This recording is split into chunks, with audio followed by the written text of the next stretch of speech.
Naaresto sa bisa ng warrant of arrest ang isang lalaki may kasong rape by sexual assault sa Davao City. Patrolwoman Shaira Rose Aquino sa report. Warrant of arrest ang isang lalaking kinilala sa alias na EJ, 23 anyos na residente ng Elinita Heights, Catalunan Grande, Davao City, na kabilang sa listahan ng mga most wanted person dahil sa kasong rape by sexual assault, kaugnay sa Republic Act 7610 o Special Protection of Children Against Abuse, Exploitation and Discrimination Act.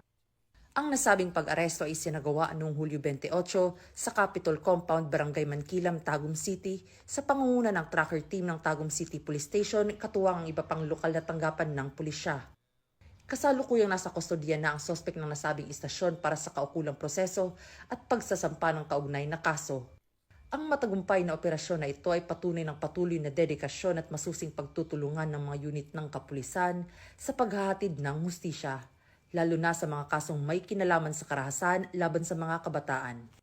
Mula rito sa Police Regional Office 11, ako ang inyong PNN correspondent, Patrolwoman Shaira Rose Aquino, alagad ng batas, tagataguyod ng Balitang Pulis.